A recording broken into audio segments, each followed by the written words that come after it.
Welcome to Romera Records Podcast. Today we have on Kirk Teachout. How's it going, man? Dude, it's so good to finally meet you. Yeah. Me and Kirk have been talking for I think it's been about a year. Yeah, it's been a while. Yeah, I had on what's his name? Shoot. Man, I can't even think of his name right now. No idea. I could think of his name any other time, but I had him on, Yeah. and then he was telling me about you. He Oh, was Trey. Trey. Yes. Yeah. Trey. Oh my God. We won't tell it. I had Trey on, and he was Yeah. telling me about you, and then Yeah. that's when I contacted you. And I think this was like right after you had sold you got rid of your studio because you were renting and everything. Yeah. So, and then I talked to you. I texted you randomly, or I called you. I think. Yeah, I didn't know who you were. I had to explain who I was and Yeah, everything. it's all good. Because we only texted like one time. You were telling me about your equipment, but because I was so headstrong about getting a place and everything like that, and Don't do it. yeah, that was what I pretty much grasped from you. Yeah, so it's nice to finally meet you and talk to you about that kind of stuff because it. So I had a guy on, Ryan Olson, and he's thinking about getting his own place. And, my advice to him was like, dude, he wanted to have a business partner. Sure. So he's got a good bit of clients, and he was like, but I want to get into business with somebody who's got just about as many clients as I do. And I was like, that's smart. Yeah. But wait for the time. Dude. And that's the thing is like it was great and it paid for itself, but I'm in the business of profit, not nonprofit. So it literally it paid for itself because it wasn't hard because you work with one client and it pays for a couple months. But at the end of the day, unless you want to be there 24/7, like that, and that's something I didn't want to do. I didn't want to be there all the time. I want to be home with my family. So to actually just be there, it just wasn't for me. So like I like having my home studio.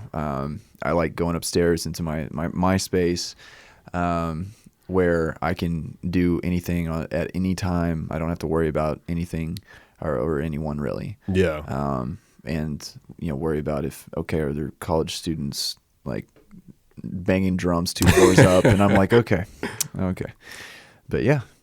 So how's the business, I guess, changed for you? Has it dropped off? It spiked up? Dude, it's been crazy. So when COVID-19 hit and everything started shutting down, so it shut down our dental practice because my wife's a dentist. So it shut down our dental practice for about 2.5 months. And I just started like just asking how people were doing. And all of a sudden I had 7 records that I was mixing. I was like, in a 2-month span, I was like, oh, okay. Okay, well, let's do this. So like it was really crazy. Everybody, because I do the management company too. So everybody on the management side, obviously touring's not a thing right now. We had just got done with a tour for another band, and everyone's just been a studio rat. So they've just been writing music. We've been strategizing, okay, what are we going to do for the rest of the year? Everything shuts down at the end of the year and begins at the first of the year. What's going to look like next year?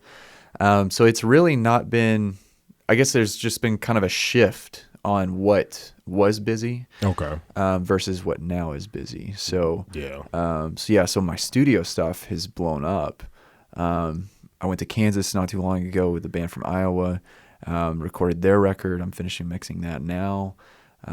When you do that, do they have like a studio in mind and you're just the engineer that they want? Basically, yeah. Okay. So this was, a random studio in the middle of nowhere outside of Columbia, Missouri. It was really cool. And it literally was in the middle. I had no cell phone service. And there was a pond. So like we went fishing on breaks and like that's dope. All sorts of stuff. Got chiggers. It was cool. So they were just like, hey, we found the studio. Do you want to do that? I've done their last 3 records. We did the first one at Ardent. We did the second one at my studio. Okay. And then we did this third one in Columbia. And yeah, it was just, they found it. They were like, hey, is this cool? I looked at all the gear that they had. I talked with the owner of it. I was like, hey, what do you have? What do you not have? I brought some stuff. And yeah, we just basically camped in, locked the doors, and sweated it out all weekend like men. That's awesome. Yeah, so it was cool. It was really cool, and I love doing that ever so often. Mm-hmm. But to do it every day, Yeah, for me, it's just not. It's not what I want to do. yeah. So how'd they get in touch with you? I actually called them. Okay. So from a friend of a friend, I was on tour with a band at the time, and on our way out to the West Coast, we had a 32-hour drive or something. So, and the first leg was Memphis to Albuquerque, New Mexico. So that was a 19-hour drive. Ooh. And there was a 45-minute span where I wasn't driving. So I was on the phone the whole time, confirming dates and getting stuff together. But this guy that I'd worked with previously was like, hey, I used to be in this band. I think they would really love working with you. Why don't you give him a call? So I gave him a call out of the blue. They had no clue who I was. Once again, just like you. Yeah. And I had to explain who I was, what I was doing. I was like, hey, I'm willing to help you out, and I'd love to work with you guys. I'll do the first single for free. If you don't like it, great. Yeah, if not, then, we'll keep working together, hopefully. Yeah.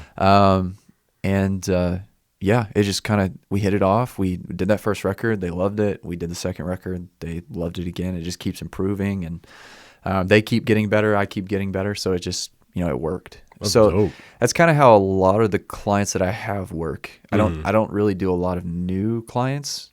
I do, but once I find a client, they just kind of work with you, constantly. A recurring client. Yeah. Right? So, once or twice a year, you do some stuff for them and just kind of go from there. And you pick back up a year later and like, hey guys, how's it been? And then it's like you never stop talking. Yeah. So it's really cool. Yeah. Just I guess there's just one of the most important things of advice as far as a producer goes. John Hampton, the late John Hampton from Ardent, before he passed, he told me, don't once you find a producer that understands you and understands your sound, stick with them. And that worked really well for him. Millions of records sold, and worked with some crazy clients. But that kind of stuck with me, and has for the last 10 years or so. I was just like, okay, I want to do the best job, but I also want to be the right person for these people. And if I'm not, then I don't continue working with them. Yeah.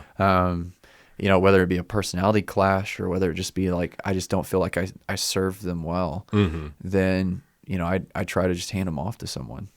Okay.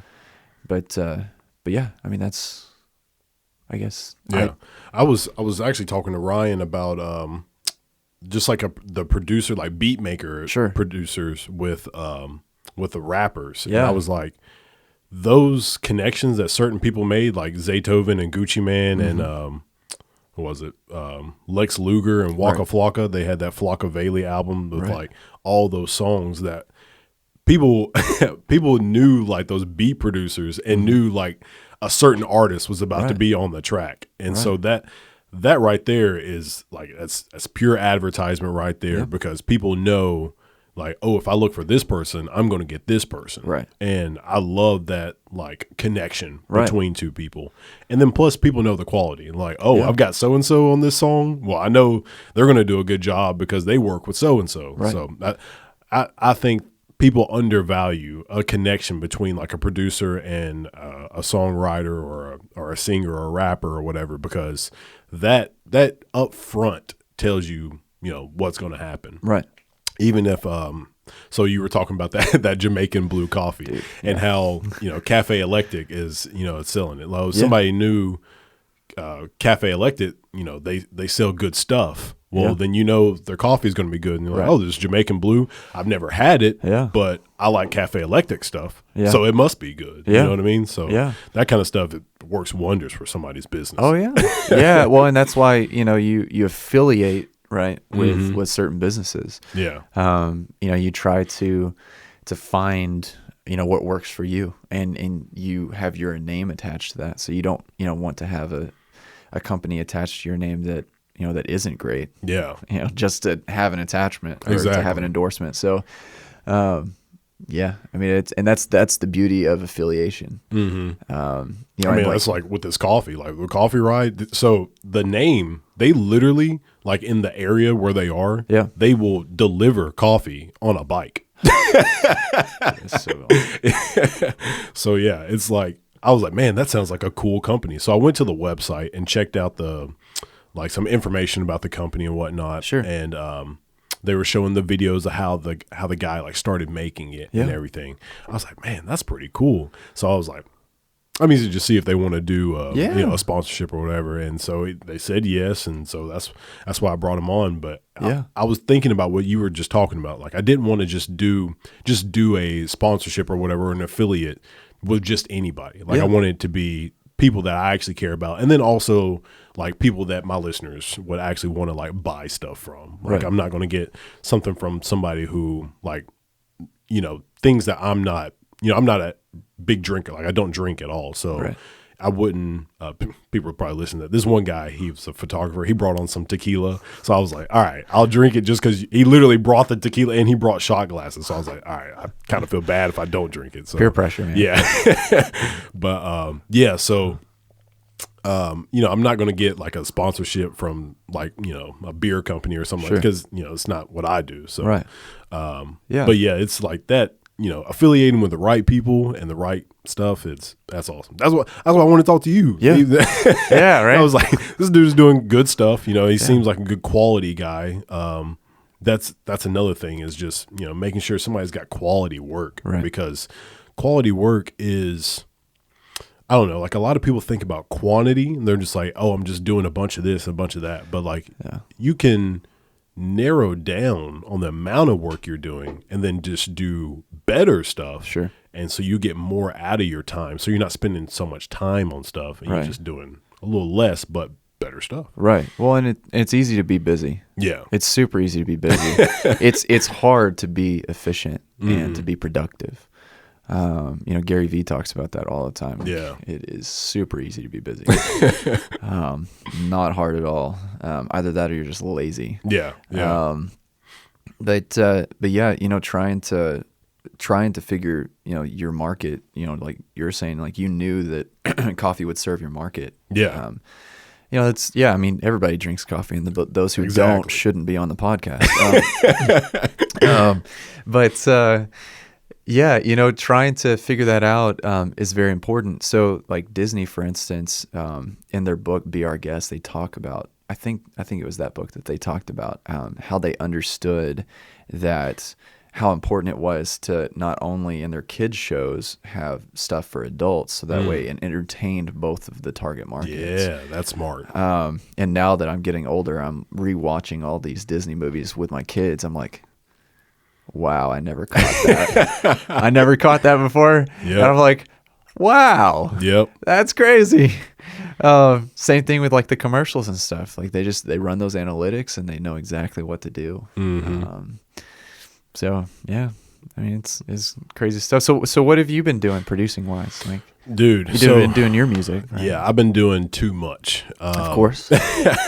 I've like literally had to understand like what I was really doing, because I'm a type of person like I want to do everything, and I want Romera Records to be a place where people want to either affiliate themselves with it or join into it. Sure. And then I would have the knowledge to, like, if they didn't know something, I could teach them. Yeah. But like I've realized I'm not great at anything. Like I'm just pretty good. Yeah. And I'm always going to be just pretty good unless I hone in on something. So that's something that I've been working on lately, is just focusing in on one particular thing. So I've been like buying new plugins, buying sample packs, and just working on beats and stuff like that. And then I've been working on like mixing vocals, and, you know, I've been doing DeAndre stuff. And then I've been working on, you know, just rapping, you know, working on cadences and melodies and stuff. And then pictures and I'm like, I need to focus on one thing because I'm not going to get to that next level and, you know, that upper echelon of people unless I hone in. Like the best rappers are rappers. Yeah. They're not making beats and taking pictures and stuff like that. They rap, and that's how they get so great. Yeah. And, you know, the greatest photographers are that way because that's what they do all day. Yeah. So Right. that's what I've been focusing on for real. Right. Well, and that's, I read Empire State of Mind, which is it's not by Jay-Z, but it's about Jay-Z. And because I had a 6-hour drive to Kansas City or to Columbia, Missouri. So I was like, okay, well, I'll just listen to a bunch of books. And Empire State of Mind was really interesting. And it kind of follows kind of what my theory behind what you need to do is like you become really good at what you're doing to where you just master it and you figure out how to automate it and then you move on. And that's how I know so much about so many different things. I just try to look at it, I master it, and then I move on. Okay. So that way you do figure out all those intricacies.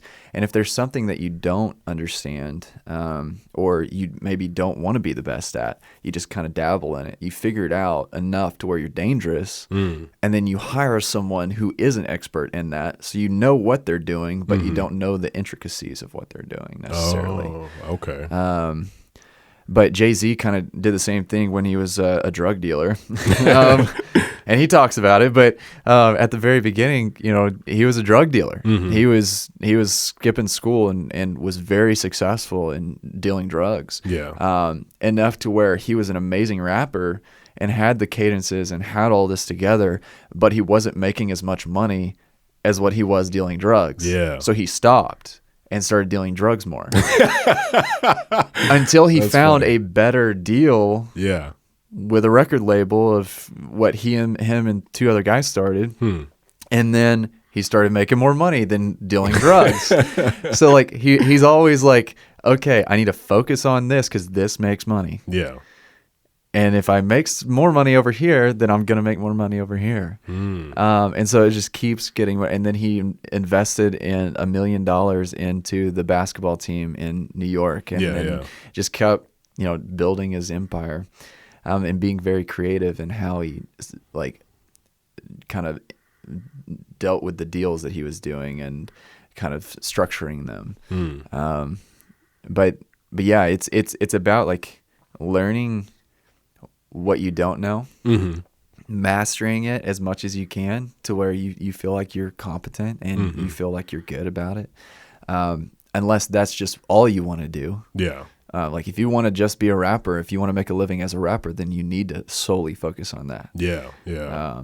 There's a reason why Olympic athletes are solely focused on their strokes with swimming and like everything that's their life. Day in and day out. So if that is what you want to do, then great. By all means, do that. That's not what I'm doing. I'm going to master something, automate it, and then learn something new. Master it, automate it, learn something new, and just keep going to where I just know all of these things. And it's helped along the way. Like there's some things that you're just like, why? Like my wife will be like, why are you doing this? Well, and then we bought the dental practice. And now I'm our website designer, I'm our graphic designer, I'm our social media person.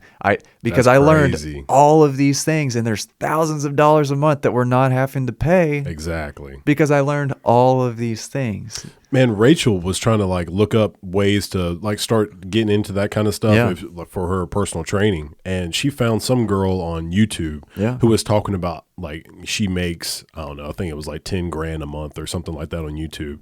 But she was talking about all the money she spends on like delegating things. Like she's like, I pay this person $1,000 a month to keep up with my website. I pay this person $500 a month to do this. And I'm like, yo, that's so much money that can be in your pockets. It is, but when, like, for instance, if you're making $10,000 and you can pay $1,500 for someone to do it, and you're just the face of it, it's a good deal at that point. That's $8,500 that now you have your time back. Yes, in delegating, and that's really when I, growing and trying to learn business. That was the tipping point of like, okay, when do I figure out how to trust people to do a good enough job? Not the best job. I want people to do the best job, but I understand too that no one's going to do it like I will. Yes. Because it's not their business. Exactly. So you have to find people who are really great and do what they do the best, but it may not be what you do necessarily. I think Gary Vee talked about, I think he was talking about some guy came up to him and was talking to him. Is like, how do I get my employees to care about this business as much as I do? It's like, why would you want them to? Right. Like they would just start their business. Yeah, exactly. And it's like, no, like that. And that's the point. Like you care about the people and they'll take care of the business. Yeah. And that's all of what Gary Vee talks about. And that's what like the Go Giver talks about. Is like, if you care about your people and you try to do what's best for them, then everything else will line up and fall into place. And I recently, which I didn't send it to you, but the Go Giver leader is the next echelon of that book series. I didn't know that. So there's another book and it piggybacks and intertwines with the first one. Oh, but it's a new person talking about new ideas and more focused on leadership than just kind of putting yourself in a position to where you're giving of your time. But it's really neat. You should definitely read it. I'll check that one out. But yeah, in learning how to delegate, you learn how to trust. You learn how to manage people. And I guess my first taste of that was when I was doing nursery rhymes. All right. So crazy. Yeah. I love telling the story because it's very odd in how I got into it, but it made me so much money. Like nice. So much money. Nice. But I was touring in a band and I needed to make some extra cash, so I got on freelancer.com and there was this guy that needed some nursery rhymes and I was like, okay, this is easy, like whatever. I did 5 of them. They were horrible, like, absolutely terrible. So when you mean nursery rhyme, is it like a full song or just the lyrics? Or So basically, I would have to create the music and sing the songs, and then like he would give me kind of a list of songs that I needed to do, and then I would have to basically get the lyrics together. I would have to create the music based off of a reference that he gave me. Okay. And then I would, like I said, I'd create the music and either I would sing it or someone else would sing it. So I sometimes would have to pay a vocalist to do it. Got you. But in all of that, I learned so much about infrastructure and building stuff. So after I did the 5, he paid me. They were terrible. I didn't hear from him for a year and a half. So I didn't get the job to keep doing it. But a year and a half later, he emails me.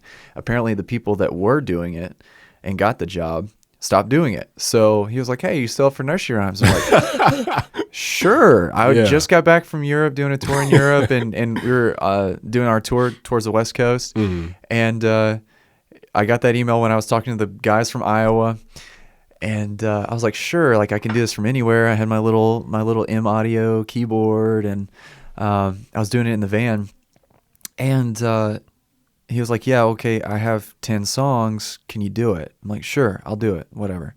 But then after that, the next month, he was like, okay, I need 20 songs. Dang. I'm like, okay. And like the vocalist in the band was the vocalist for the nursery rhyme. So it was like we were right there together all the time. Convenient. Yeah, super convenient. And then the next month he was like, okay, I need 40 rhymes. I'm like, okay.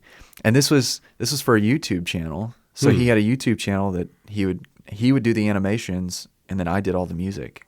Wow.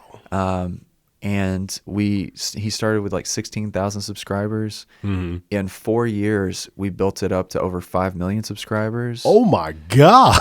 Yeah. And most of our videos, like within a week, would do like 2 to 10 million. Oh my God. Dude, it was crazy. That's insane. And then another company from India bought his company. And then so I started doing stuff for them. Oh, wow. And it just kind of I was doing like 42 projects at a time. Whoa. For this company, whether it be animated series. So I was doing like like sound effects. I was doing vocals, narrators, all sorts of stuff. In addition to the nursery rhymes. On top of the nursery. Yeah. So yeah. After 4 years, it all like 100 and something marketers pulled out of YouTube, and that whole debacle. So they lost 2/3 of their income and all sorts of stuff. So that left me out hanging dry. But it was interesting because I learned so much and made so much money. I was working in 14 different countries and 14 different languages doing nursery rhymes. Woo. So what we would do is we would do about 60 nursery rhymes in English a month, but then we would do it all in 14 different languages. So 14 times 60. How did that translate? So I would have to find people in these countries, or at least who knew the language and who could translate the lyrics and do the vocals.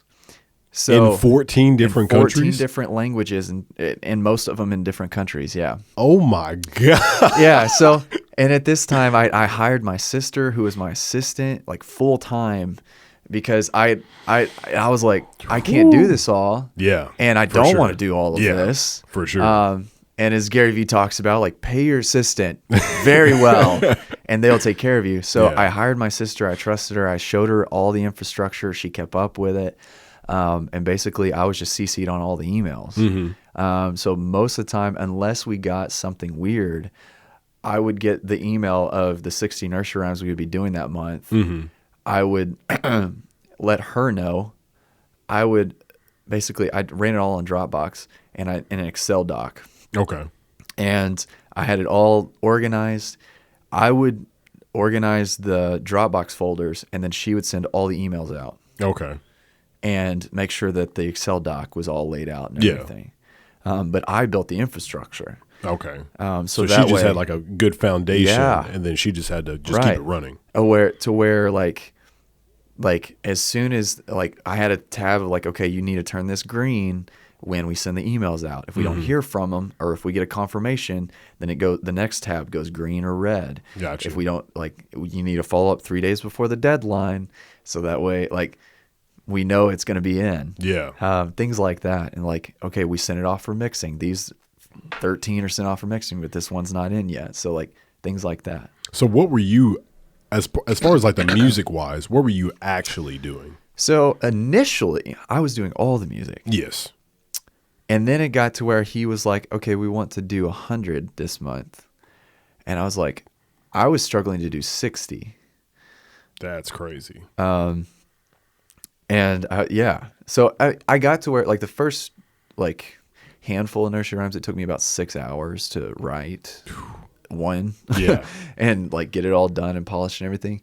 After a while, I could do it in 45 minutes to an hour. Oh, wow. One song. Repetition. Right. Like you just get really good at doing it. And as long as I had a reference, like I could figure out like ways to basically alter the reference and write a new song. But then it got to where obviously I couldn't do that much. I mean, yeah, technically I could. If it took me 45 minutes to an hour, that'd be fine. But I just like mentally couldn't do it. So I hired my first person to help me. I was like, hey, this is what this is. I know you're not getting paid a lot to do this, but let's break it down. So it will take you 6 hours to do the first few, just FYI. Like, and I was upfront about that. It's going to take you a while to get into the rhythm. Once you get into the rhythm, it'll take you about an hour, 2 hours tops. And if you did 5 songs a day and you did 20, you could do basically 25 a week. And I broke it down. I was like, that's $50,000 a year. That's a lot. To write music. That's a lot. Yeah. So I was like, okay, this is what we're going to do. I need you to do this. I need you to do this many. I'm going to get an order every month. And then it got to where he wanted more. What are they putting? Dude. How are they fitting all this content in? Dude, I know. And we ended up doing, at the peak of it, about 600 English ones a month. 600 a month? So I had I mean, I had probably 8 or 10 people writing music. Wow. But I was very keen on, like, I need self-sufficient people. Mm-hmm. I can't micromanage these people. Yeah. If they don't understand how to Google something, if they have a question before they come to me, I don't want them. Yeah, yeah. So I had to do the same thing with the vocalists in other countries. I was like, okay, I need someone who can do this and just get the job done. Yeah. I can't afford to micromanage all these people. Like, yeah, I'll follow up with them, see how they're doing, but I'm not gonna, like, I need to give it to them, and then they give it to me before the deadline. Yeah. So, I mean, learning, I think Swedish was the hardest one. I Was it contacting the people? Well, no, it was just like, for some reason that was the hardest. I don't know if it was the Swedes or what. Like, the people I was finding, I guess, was just weird. I'm pretty sure one of them may have died. I couldn't get a hold of them after a long time. Like, they did so much for me, and then all of a sudden nothing. It was really weird. Like, I was really hoping she didn't die, but like, I don't know what happened. And then I had to find someone else, and I could never find, like, a really great one. Yeah. But everywhere else, it was like, I had those people. At the end of the year, I would send them an email like, hey, like, we paid out $400,000 this year to help you guys. And I want to thank you so much, like, to all of them. Like, I sent a picture with my family, and I was like, hey, you're the reason why we can do this. Just to thank them and go from there. And I thank my sister.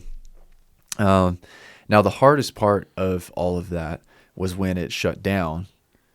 And I literally went until I had $400 in my bank account to let my sister know, hey, I don't have any more money to pay you.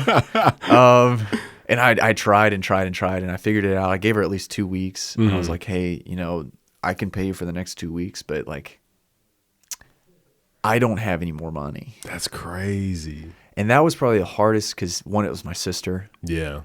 Who's 7 years younger than me. And 2, like, I got her out of managing a GameStop to work with me to, like, do all this cool stuff, getting paid more money than she's ever made. And we were having so much fun, and I was talking with her all the time. To now, it's like, okay, she's working at Microsoft. She's doing great, but it's like, I was having so much fun. We were having so much fun and learning so much. And that's how business is. It ebbs and flows. And if you can find something that you do for all of your life, that's awesome. Yeah. And really, it taught me about diversification, not putting all your eggs in one basket. Yeah. But it was really neat. And that's how I learned so much about delegating. Back full circle. Yeah. About what we were originally talking about. Delegating. I had to learn delegation like crazy. Because I couldn't do that. Like, so we were doing 600 English, but then we were doing 14 times that. Yeah. That's crazy. That's absolutely crazy. Yeah. So, like, I couldn't, and I had to learn, like, oh gosh, okay, I'm getting paid $150 per song, but I also have 5 people I have to pay in a $150 budget. That's wild. So I had to get really creative on, like, okay, if you're doing 5 songs, if you do it in an hour, that's $25 an hour. Like, yeah, you're not going to get $25 an hour anywhere else doing music. Like, hey, let's do this. 30 an hour. Hey, let's, and everybody was getting paid different things based off of what you negotiated, just like a normal business. What about, like, upfront stuff? Like, did you ever think about, let me pay you in advance this much? I did. It was per song. You did that? Okay. Yeah, I wasn't hourly. Okay. Yeah, so it was per song, Gotcha. per project. So I was like, okay, we have, you're going to be doing 20 songs. I'm going to pay you half up front, half when you send it to me. Got you. And so you have a little bit to work with. Then I'll send it to you once you finalize the project.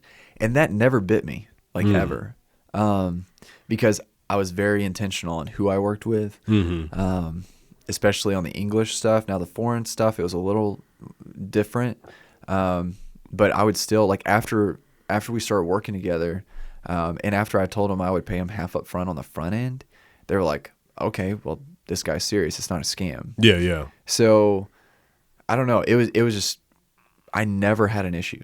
That's another thing. Did they think it was like scammy at first? Like, you're going to pay me how much to do nursery rhymes? Because like the more I got into the nursery rhyme industry, the more I found out that like people just don't pay people. Mm-hmm. And I was like, man, that really stinks. That's the music industry. Oh, dude, yeah, that's the music industry in general.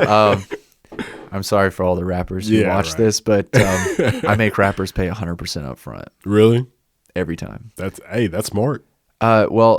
Well, and like even, what we talked about with what's his name? Yeah. I'm not going to name drop who we're talking about because he may get upset with me because he don't want people to know that. But yeah, that's like literally, I don't know what it is, but anytime I've gotten bitten more in the rap industry than any others. I mean, which I've told really you, weird. even with the podcast, I've had people schedule. Like they scheduled the time because we try to schedule a time, and they're like, "No, that doesn't work for me." I'm like, "Look, what can you do?" Yeah. And then they schedule the time, didn't show up. I'm just like, "Wow."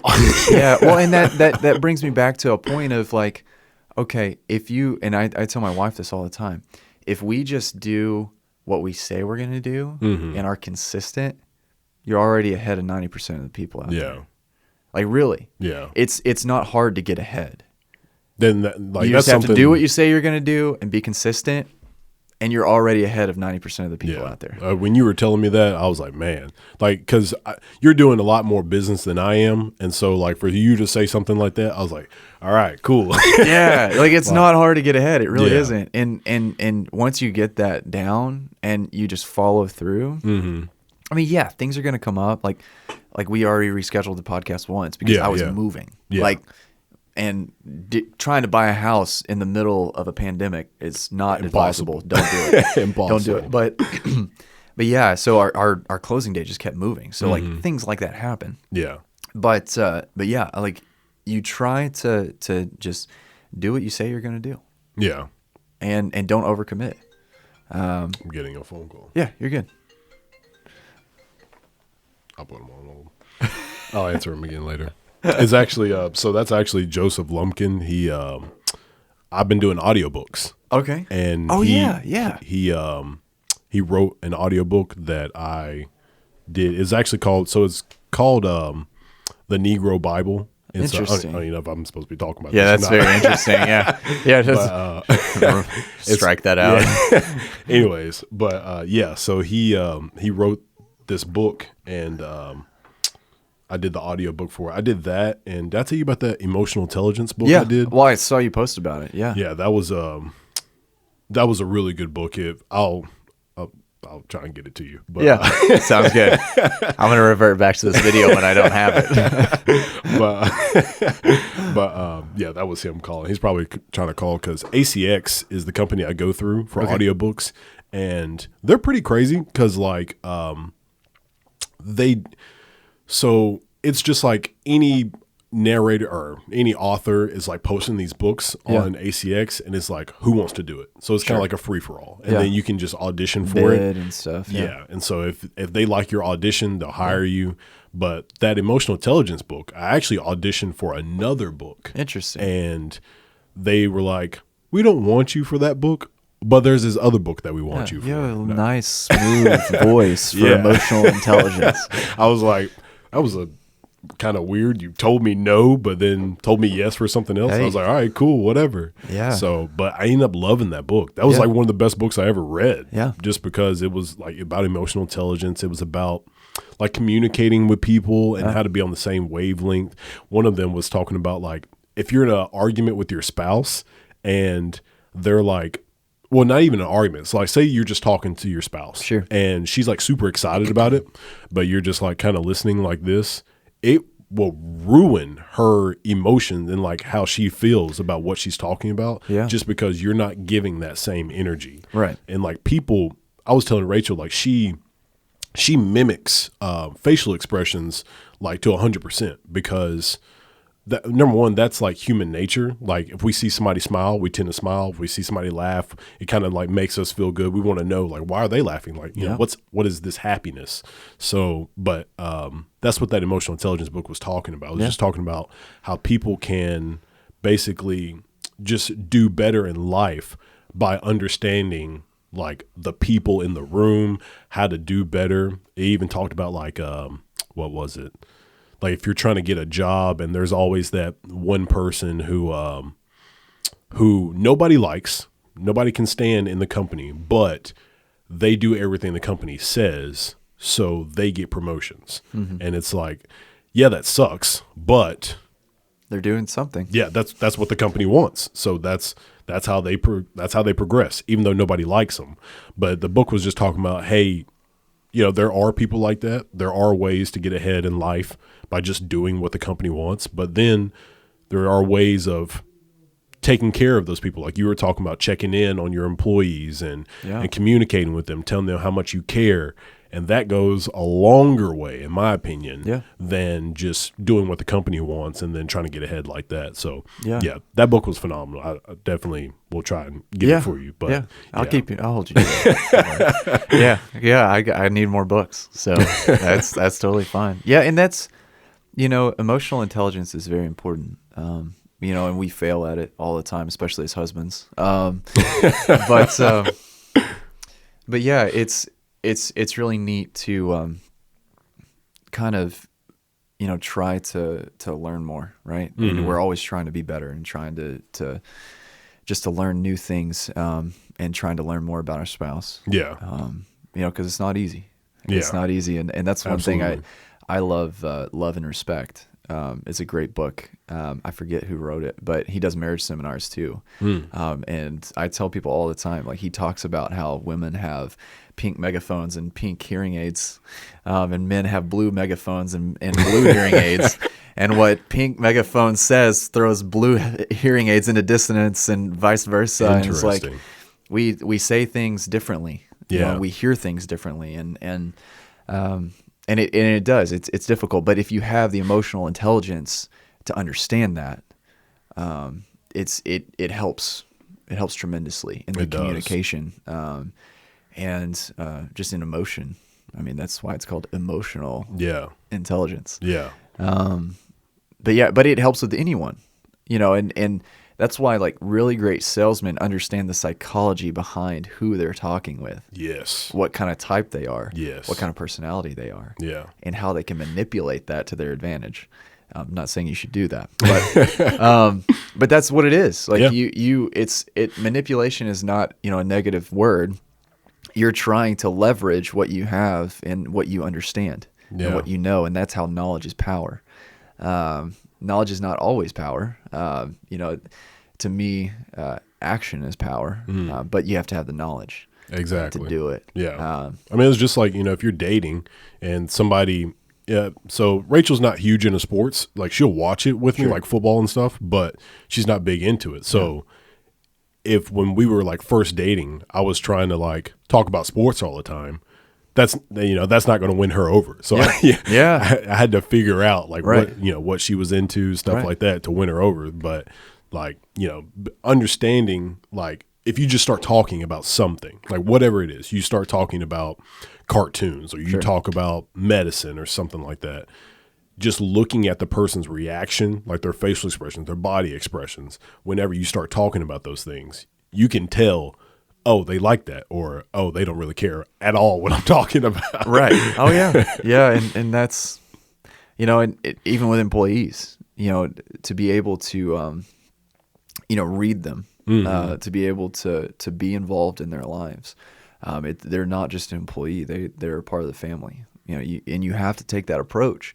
And that's what Gary Vee talks about too, is like, you know, you have to have your, what does he call it? The chief heart officer or whatever. Like he has a person designated to learn all of the employees and what they need and what they want and in life in general. It's like an elevated HR person. Basically, just a very more in tune with people person. And that's what you know, had it not been for our wanting to be like keeping up with our employees during COVID. I mean, we had friends in other dental practices that their employees didn't want to come back. They were making more on unemployment than they were at the office. Yeah. They talked about that a lot with like restaurants, like waiters and waitresses. It's like, why would I want to go back? I'm making way more right now just sitting at home. Yeah. So that's where, one, your leadership comes into play, but also because they want to come back. If you create the environment and the culture to where it works and they want to genuinely be there, it's awesome. Our front desk just got back from vacation, and she told us that she wasn't dreading coming back from vacation. Massive. Yeah. To be able to have that said about your business. But it's because we genuinely care about the people that work with us. Yeah. And I say with us because not for us. Yeah. Because they do. We work right alongside of them, not on top and just ask them to do things. Yeah. Which is what true leadership is. So is there something that you feel like, they always talk about people who stand out and stuff like that in a business, or like companies that stand out. Is there something that you feel like you're doing that is just different or stands out amongst just in the Memphis area? Other than actually committing to things, being on time.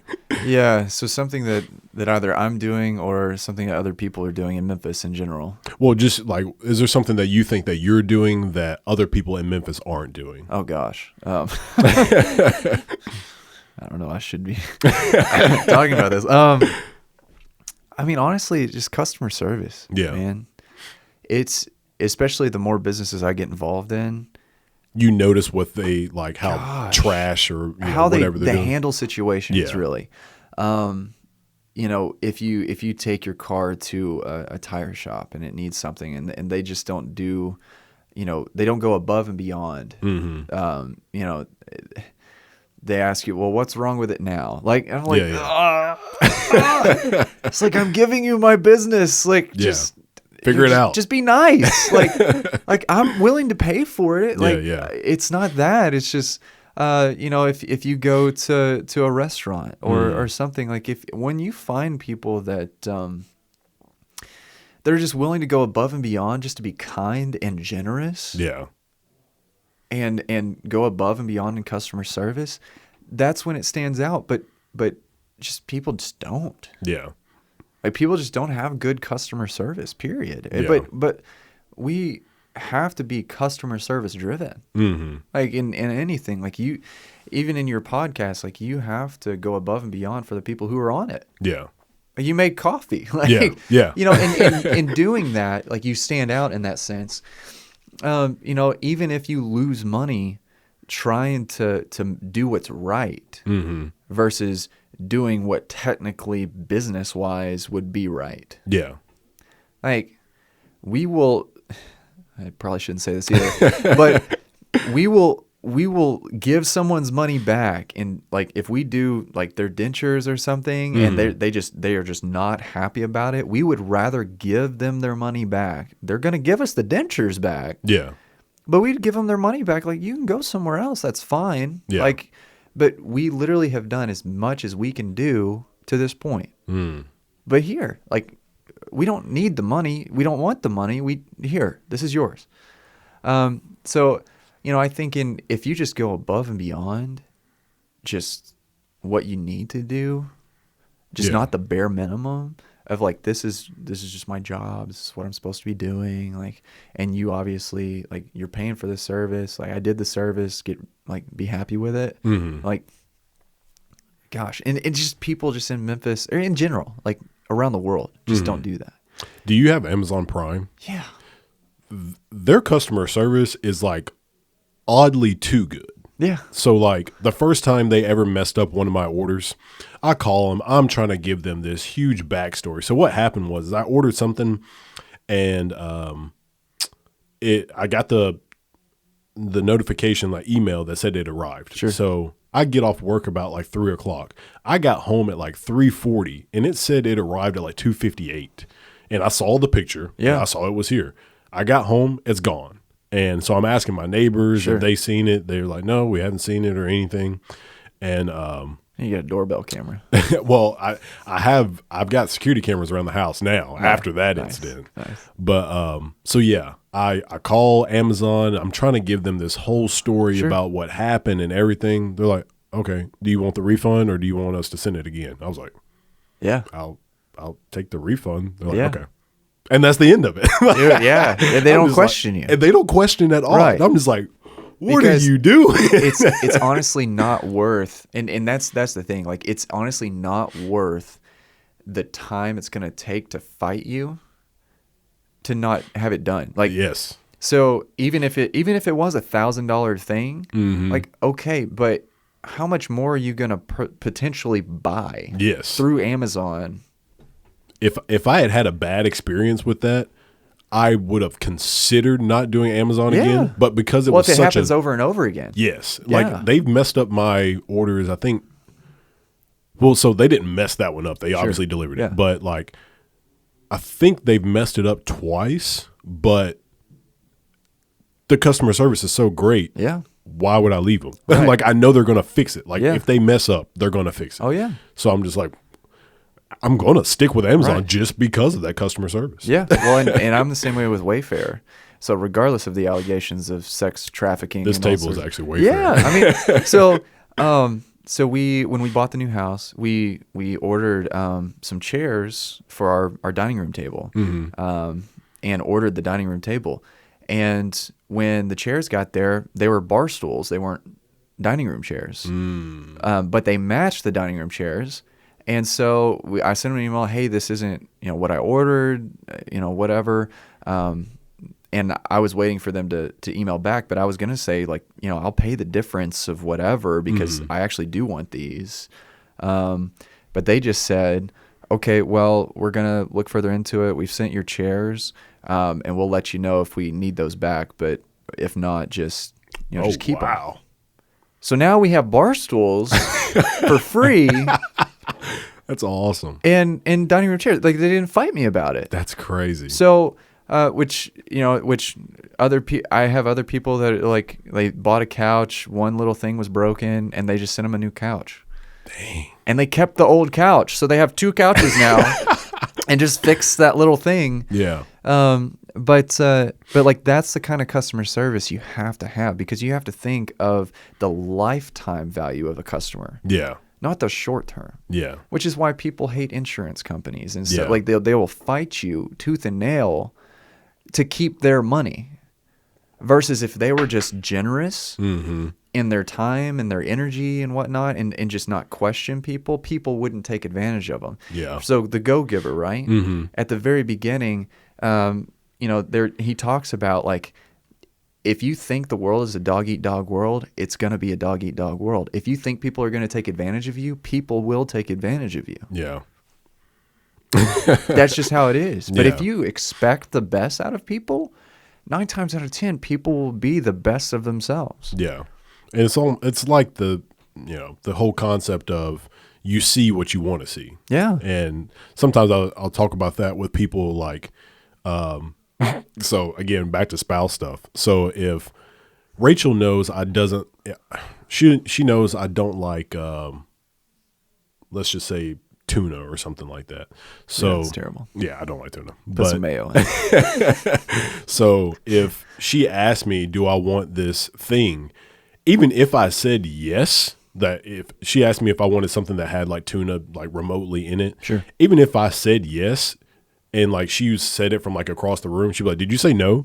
Because she's already got that concept that I don't like tuna. So she's already preconceived that I'm going to say no. Yeah. So that, like, I tell her, I'm like, no, I said yes. Yeah. So when you have a preconception of, like, how people are going to be, they're probably going to end up being like that. Right. Like, if you have somebody who, you've had a bad experience with, and they seem like a rude person. Sure. If you are in the room with them, like, anything that they say is rude to you. Yeah. Yeah. Even if they're remotely kind of being nice, you're like, I can't believe they did that. Did you see what they did? Like, that's just your preconception. So now you always see that in that person. Yeah. Yeah. And it's hard to, as human beings in general. Yeah. That first impression is the most important, because that's how people perceive you. Mm-hmm.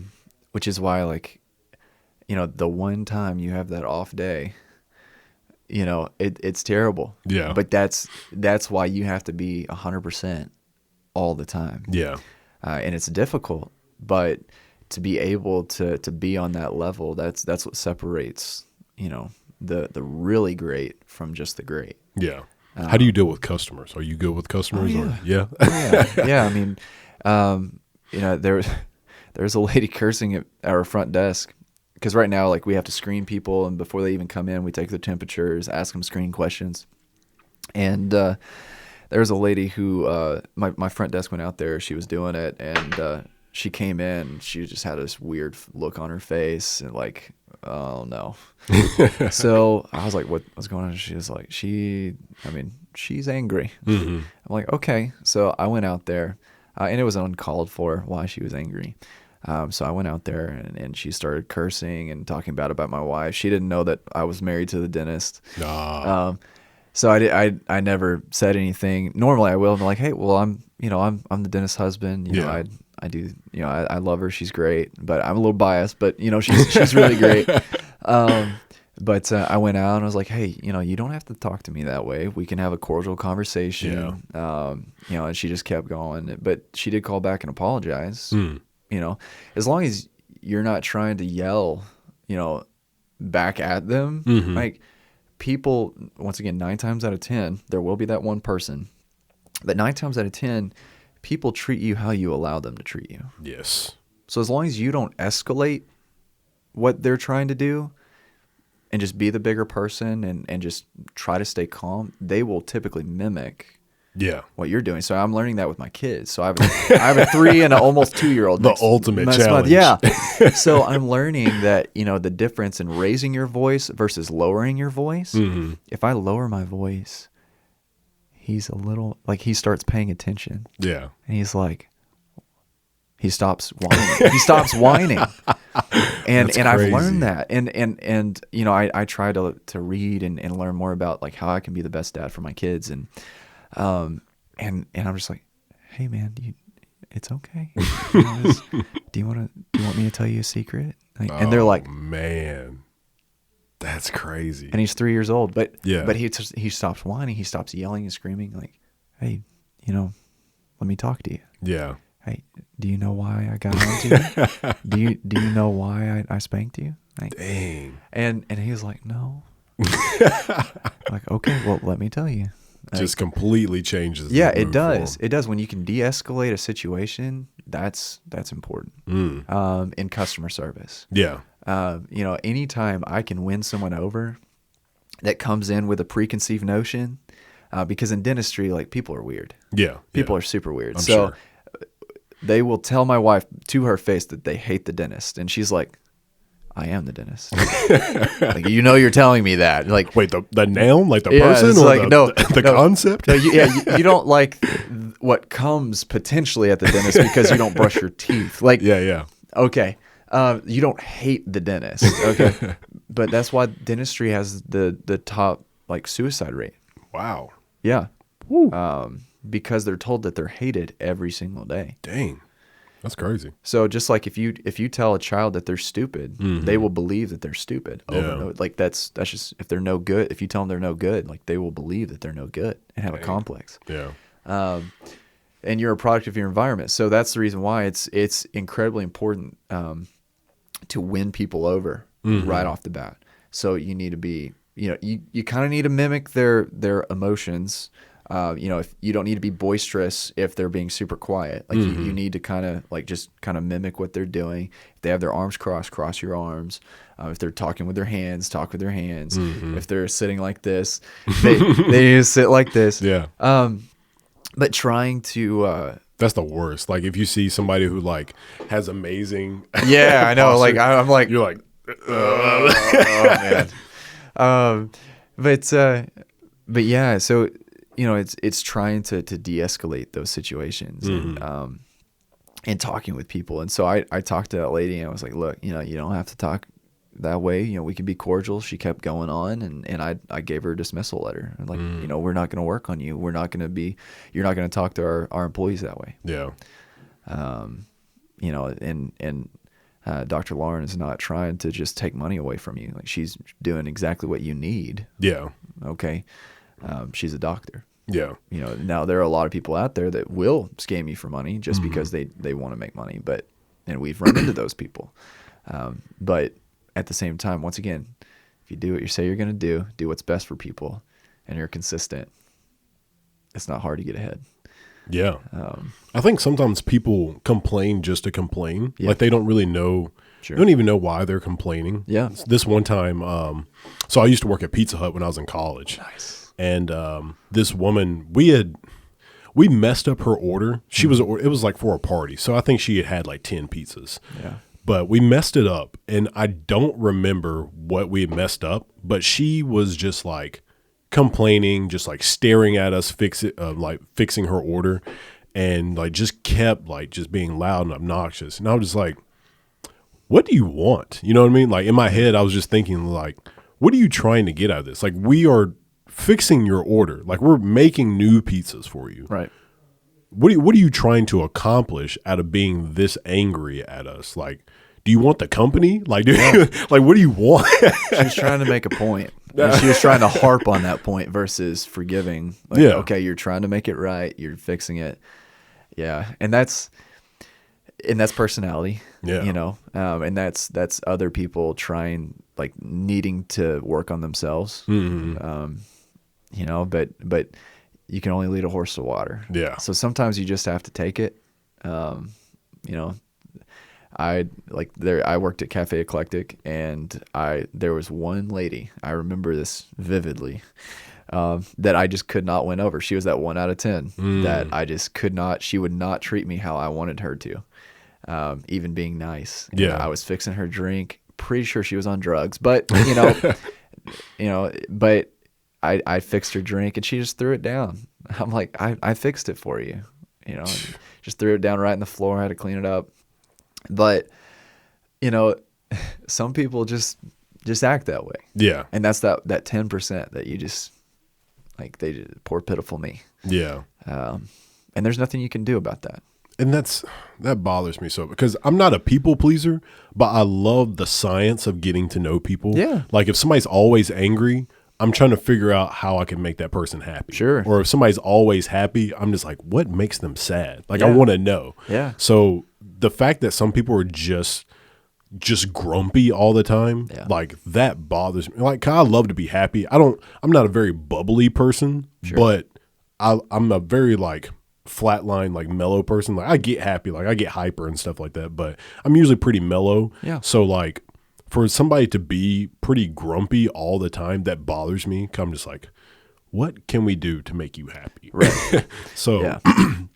just the fact that some people are like that, it's that science of trying to figure that out is like, it's kind of like an addiction to me. Like I love people, like Yeah. the podcast. So like just getting to know people, getting to know their story and who they are and stuff like that is very special to me. So Yeah. to not know why certain people are like that, like why that woman just doesn't like you. Like why did she throw a couple, like that would bother me.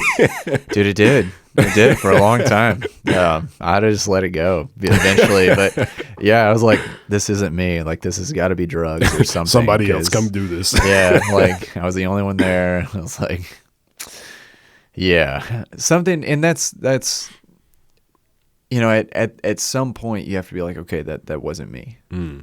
Like that was an altered state of mind that like there wasn't anything you could do. Now, most of the time I do reflect and like, okay, how could I have handled that differently? Yeah.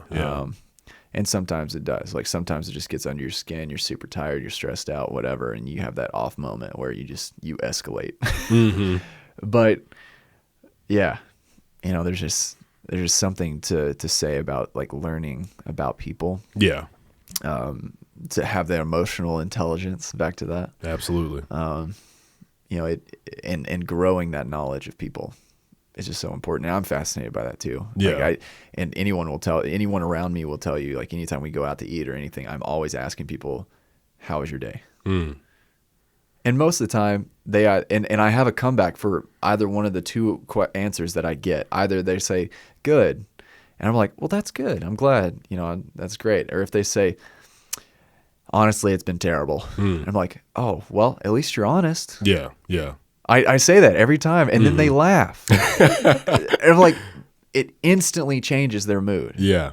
And then they're wonderful at our table. Yeah.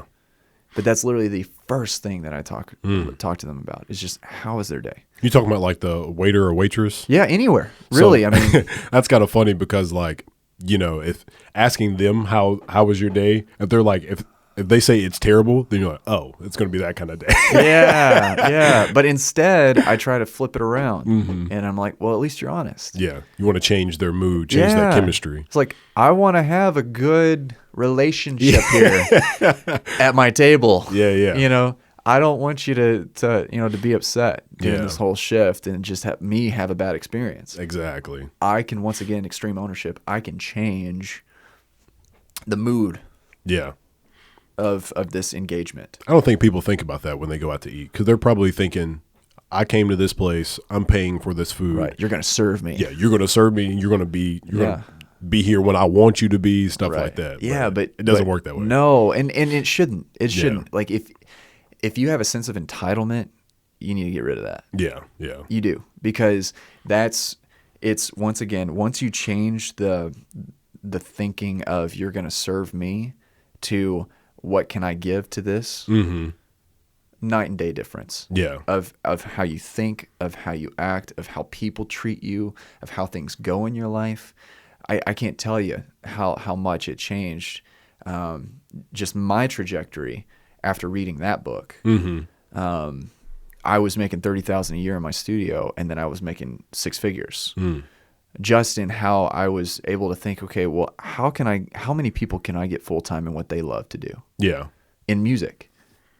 And I got 20 plus people full time in music. And that was awesome. That's great. Versus how can I get more money? You know, and I thought about that. I was like, okay, well, how can I make sure that I keep my bottom line where it is and help that bottom line? Yeah. But at the same time, it was like, okay, well, if I can pay someone $50,000 a year, great. Yeah.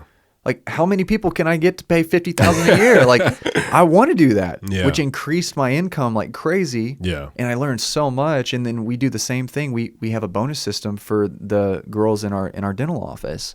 You know, if we hit our bottom line, anything over that, they get 10% of. Oh, wow.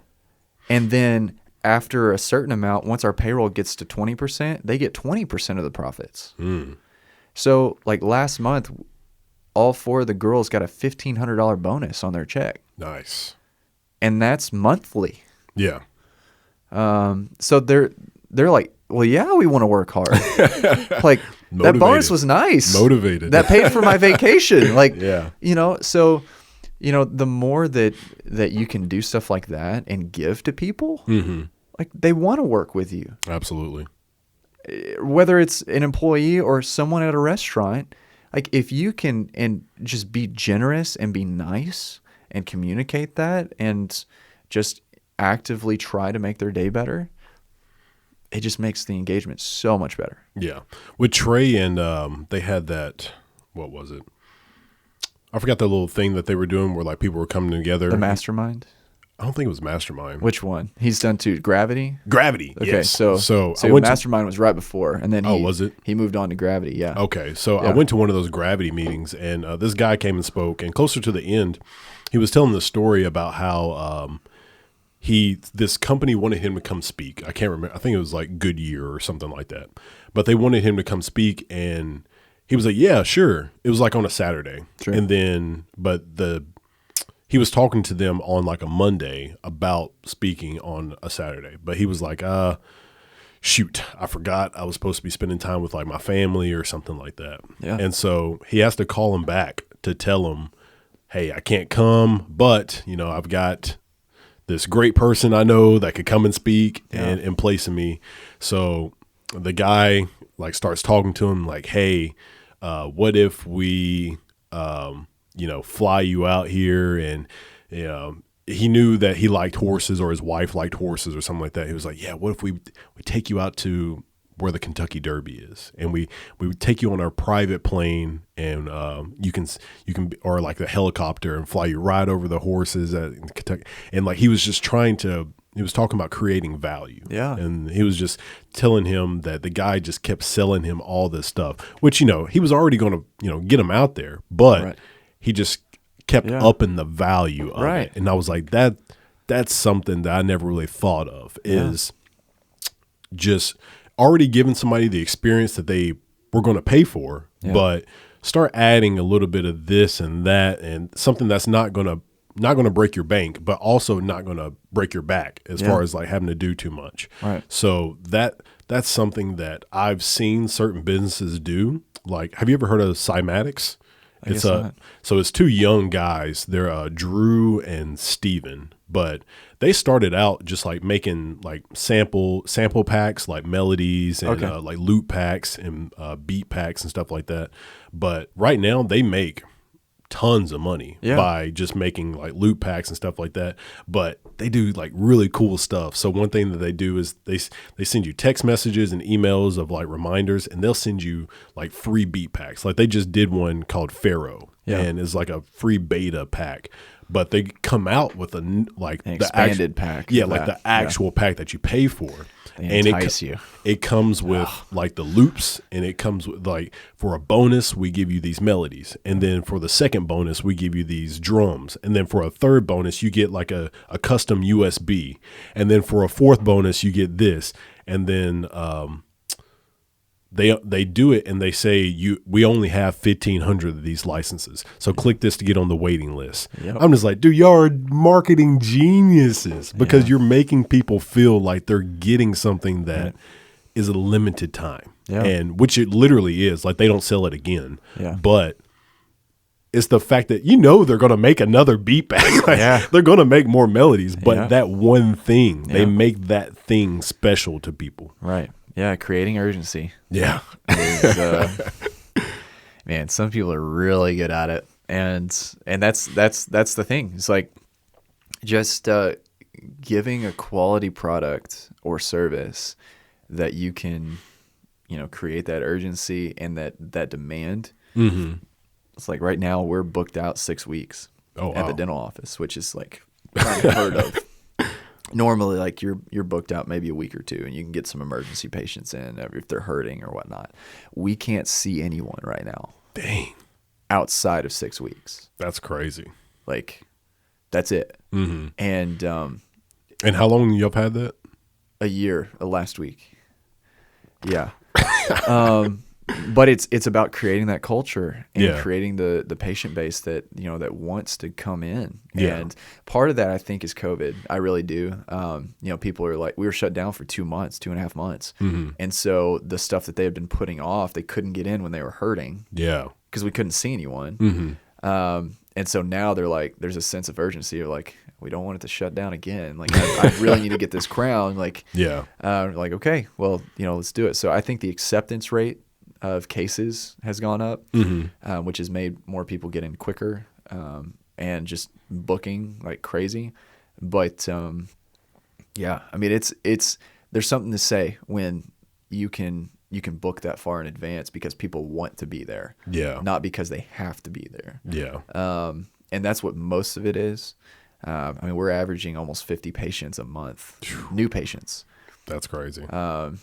Which is like awesome. That's business. Yeah, it's great. And the lifetime value of all of those patients, a lot of them are just one-timers. They're hurting. They just want a tooth pulled out. Great. But if we can convert them to an actual patient, then that would be awesome. Yeah.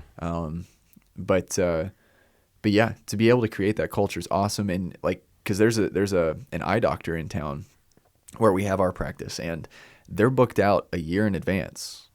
Yeah. Ooh. Like if you miss your appointment, it's going to be a year before you get back in. That's the kind of office we want to have. Jesus. It's like to where you cannot, like, it's the supply and demand. Yeah. It's like the demand is so high that you better keep your appointment. You better get everything you need done. Otherwise, it's going to be a while.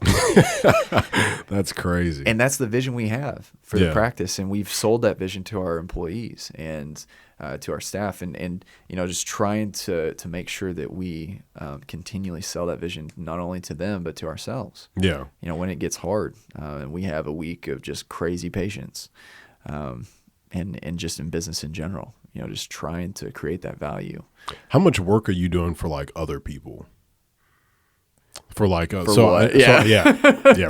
So tough question, Jackson. Yeah. So, I know you were doing like the photography and the videos and stuff like that, doing like some commercials and whatnot. Sure. So I guess outside of, so I guess you're technically working for yourself with the dentist place, and then you're working for yourself with music, I guess. But like, do people just try to like want to hire you? I guess working for other people would be like the example you went to Kansas. Sure. So how much of that do you get? People just contacting you and being like, oh, I need. So just hiring me to do I need stuff. Kirk to come do this. Yeah.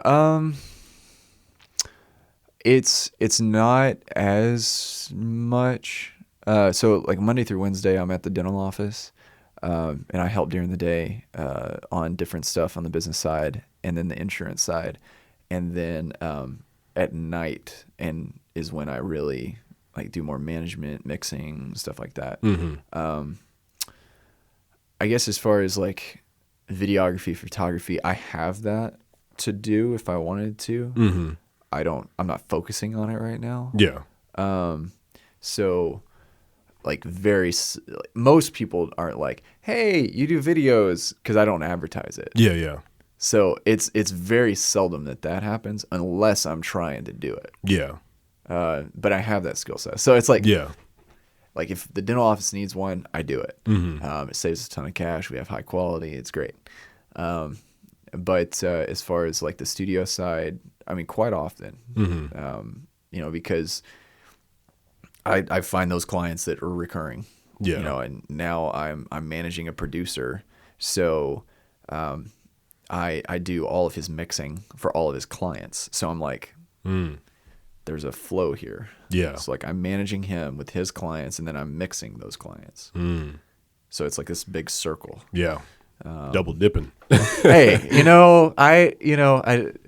it is what it is.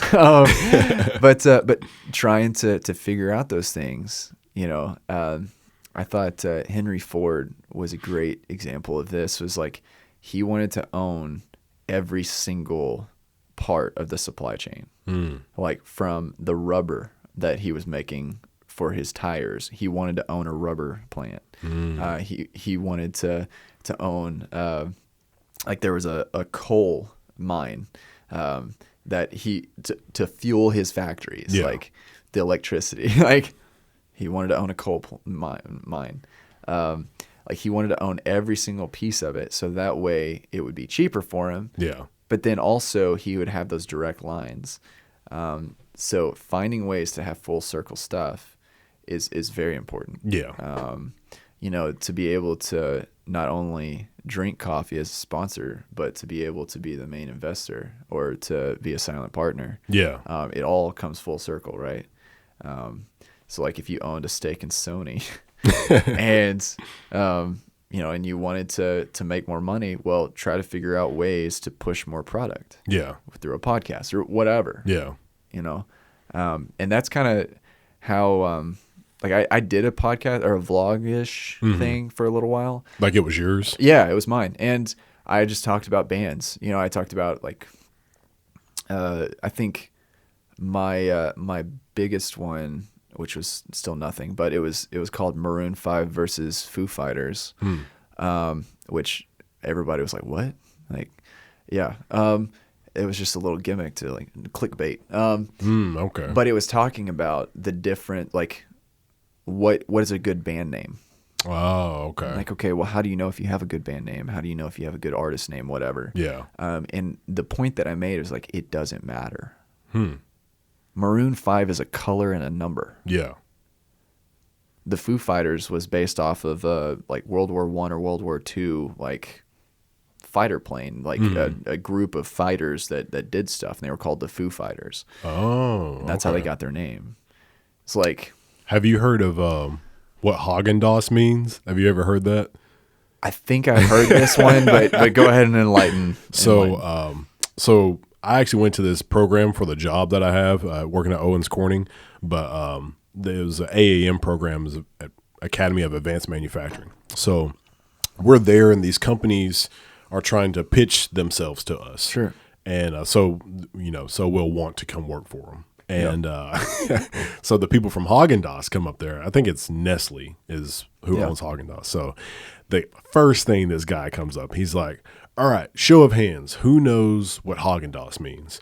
And like nobody really raised their hand at first, and like one person raised their hand, and he's like, what does it mean? And then they were like, I can't remember. I think it means yada yada. He's like, nope. And then he's like, everybody give up. He's like, it doesn't mean anything. It's just a name somebody came up with because it sounded like German or Swedish or whatever.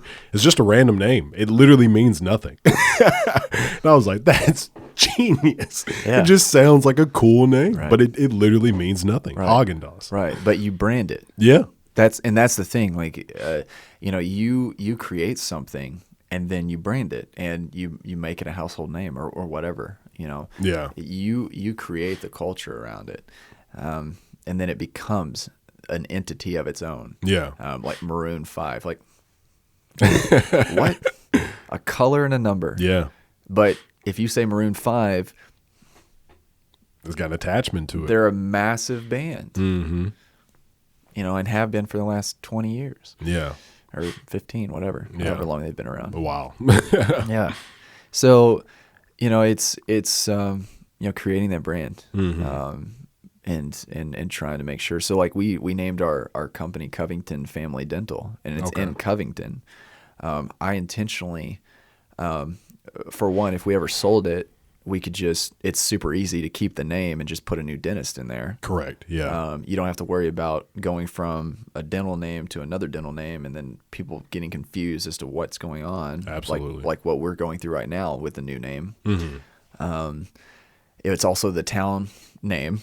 So I wanted it to be like easily searchable. Yeah, easily searchable, and then it's like we are the town dentist, right?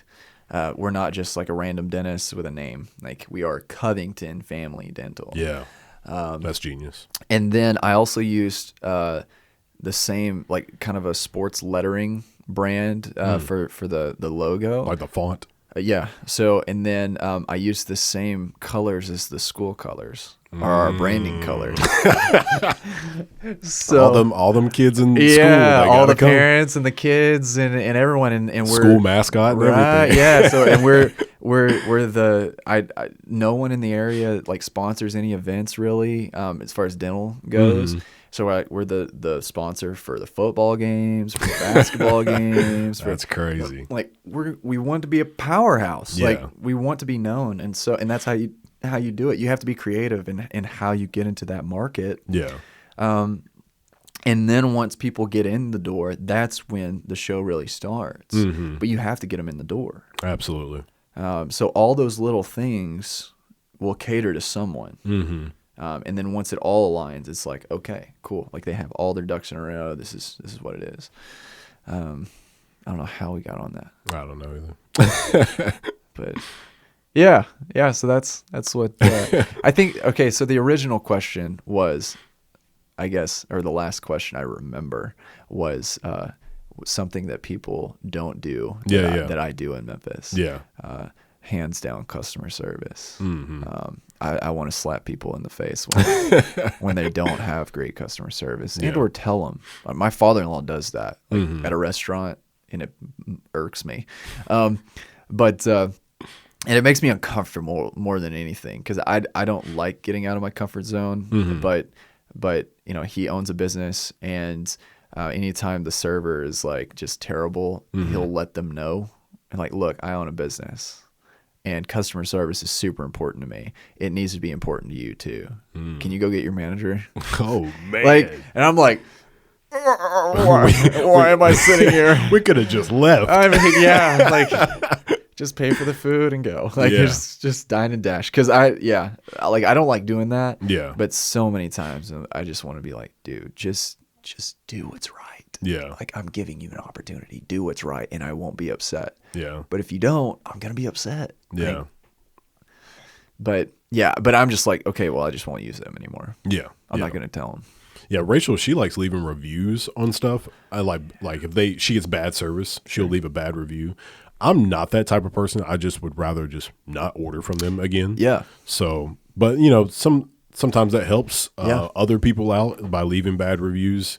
Good reviews also help out a lot. So it's kind of a your personality. Oh yeah. Well, I mean, that's the driving force of us. I mean, at the dental practice, our goal is 100 5-star reviews this year, and we're at 85. I think right now.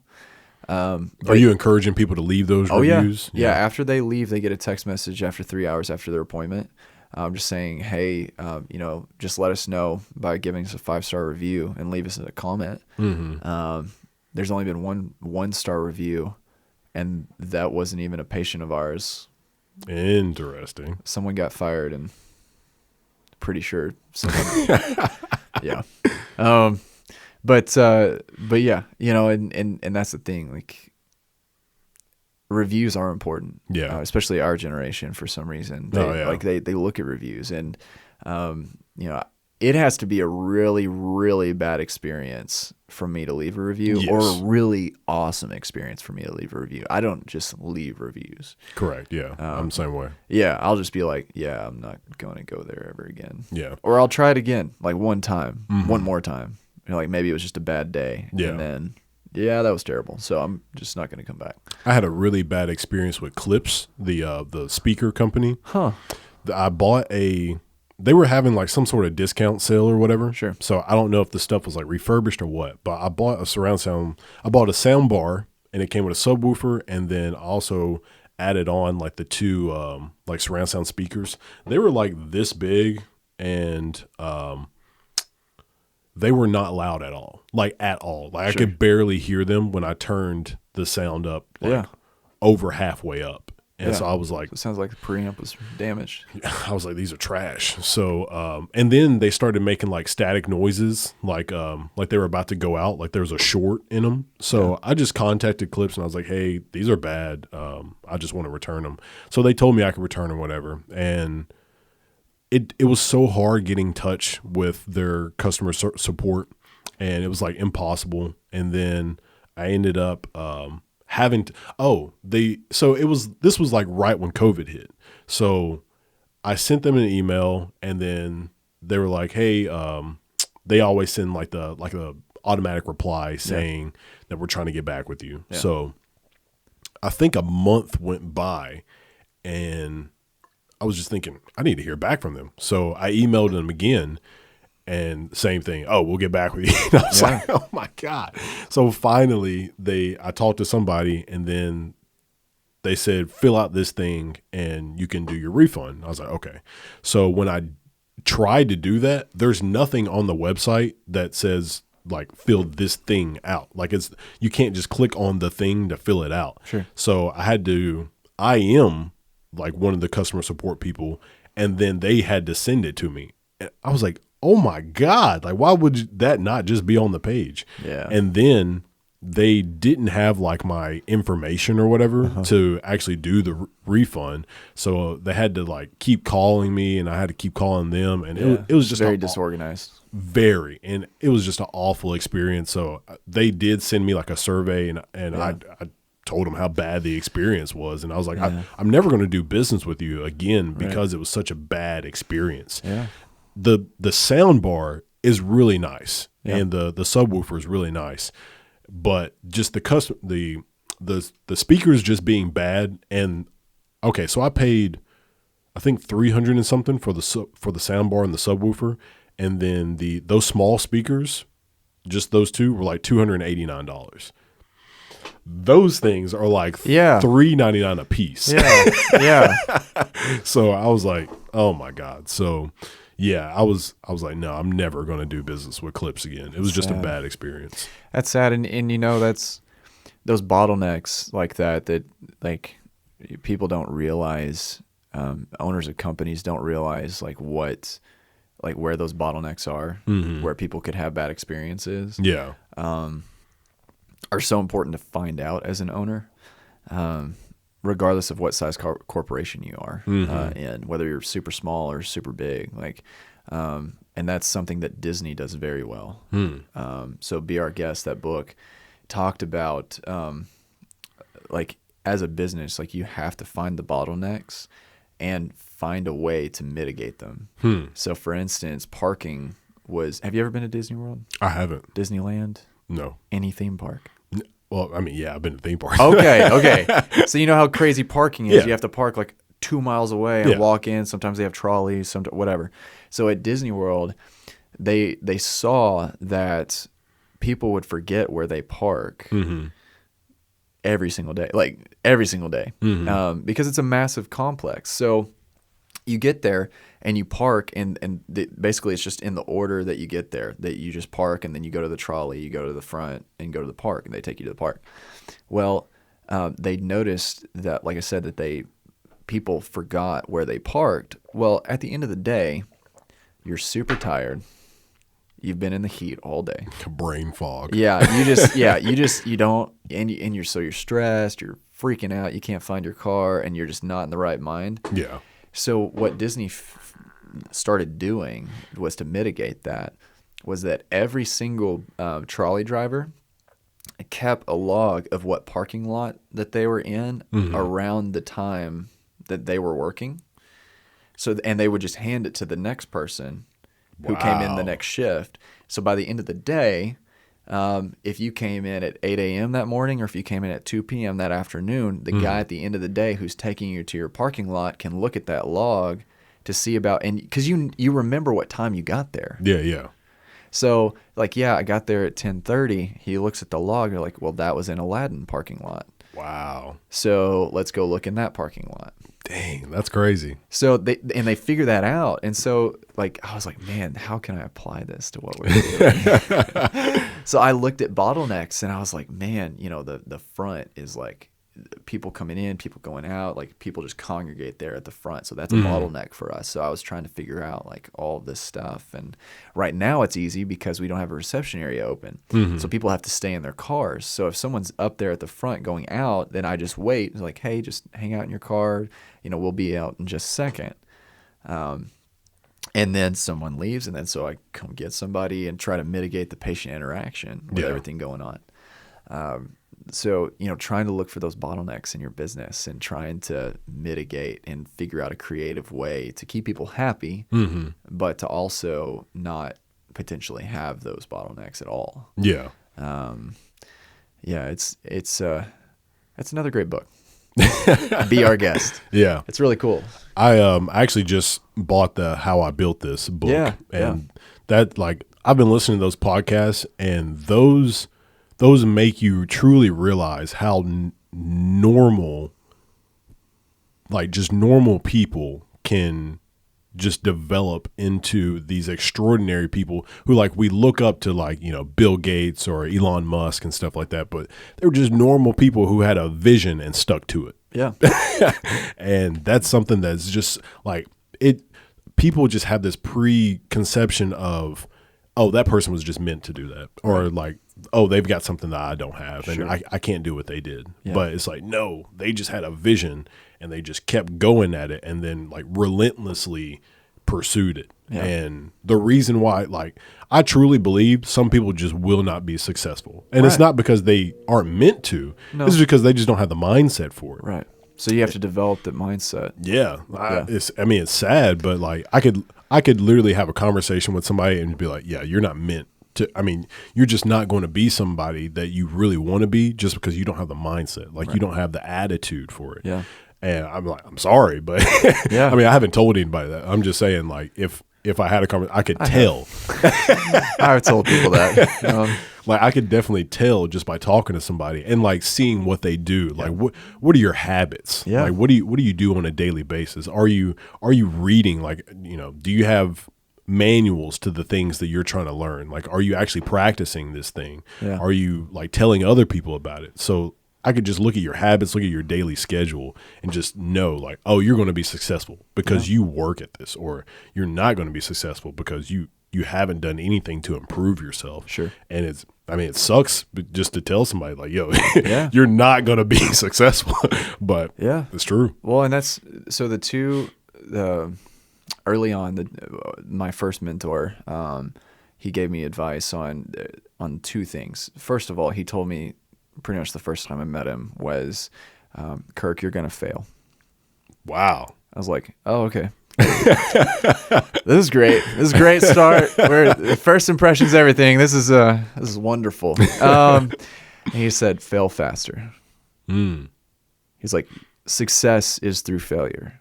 It's not through doing everything right every single time. You can only learn through failure. So he was like, fail faster. So I learned, I was like, man, okay, so I just need to do it. Yeah. And just fail. Yeah. And learn and look to people for wisdom and how they did it. And so I don't do that if they did something wrong, but just failing faster. I was like, okay, this is awesome. The second piece of advice was, if you're not growing, you're dying. So I like that. If you're not growing, if you're not bettering yourself consistently, if you're not looking to try to be better, then you're regressing. Yeah. And that's same thing with working out, right? If you're not working out, your body is slowly getting weaker in general. Your bones, your muscle, like not just your tone, like not the way you look necessarily, but your bones are getting weaker. Your immune system's getting weaker. Yeah. And so people who don't exercise die faster. It's science. Yeah. So that concept, if you're not growing, you're dying, it's so true in every single aspect of life. Yeah. It's like gravity. If you're not going up, then you're falling. Yeah. Exactly. So so if you're not growing, you're dying. It's a great mantra to keep like pushing forward, to keep failing, to keep learning. Will Smith had the same thing. He was like, you just got to to be very successful, you got to get comfortable with failure. Yes. And chase it. Yes. You have to chase failure. Yeah. So that way you can learn. Yeah. And if you do it faster than anyone else, then you're going to have success faster than anyone else. Yeah. You do have to be, strategic. We say things like that, like little anecdotes and stuff. And you're like, and people are like, oh yeah, I just need to fail. No, like there are things besides that. Yeah. But the concept is there, and trying to learn new things, to never stop reading. I'm not a reader, so I listen to Audible. I do. I have a 35-minute commute to the office, so I get an hour and 10 minutes, and I have it on 1.5 to 1.25, depending on how fast the reader is. Yeah. Sometimes you can't do it on 1.5. You're like, okay, Grant Cardone is like crazy in this book. Let me dial that back a little bit. But I mean, I can read 3 or 4 books a month in that commute. Yeah. And then I read outside of that sometimes too. So it's like, okay, well, I'm set to do 60 books this month. I'm on like 53 right now. And but it's interesting. Even if you're not like engaging with it, it's just there. And then every so often you get a nugget. Well, if you get a nugget a day, that's 365 nuggets a year. Yeah. And that's what another mentor of mine said. He was like, I met Michael Jordan, and basically what I took from his conversation is you grow 1% a day. 1%. That's nice. Because if you grow 1% a day, not massive, but 1% a day, that's 365% a year. That's great. Never thought about that. That's over 1,000% in 3 years. Do you know how it would be awesome if you just grew 100%? Twice of what you were doing? That's over 3 times of what you're currently doing at the beginning of the year towards the end of the year. Yeah. 1% a day. And that's what the vision that we sell to our staff members and our team members. It's like just 1% a day. Just grow just a little bit. Yeah. Learn something new. One thing.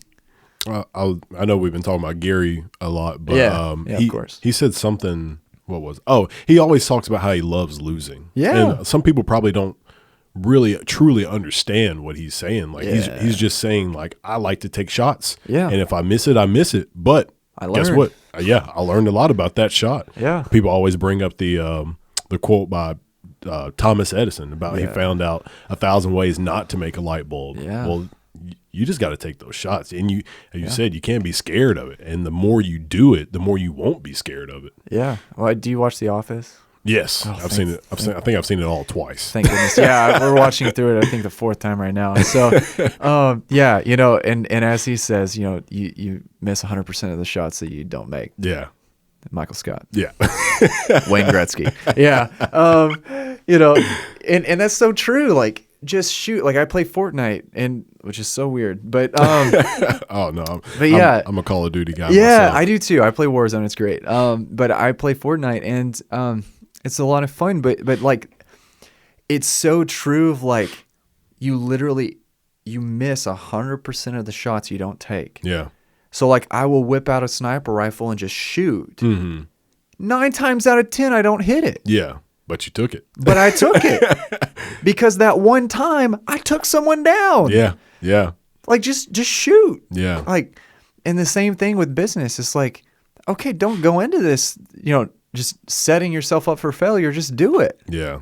Like, you will fail somewhere, but in that failure, you're going to find success. So like, I had nursery rhymes for 4 years. It was awesome. Made tons of money.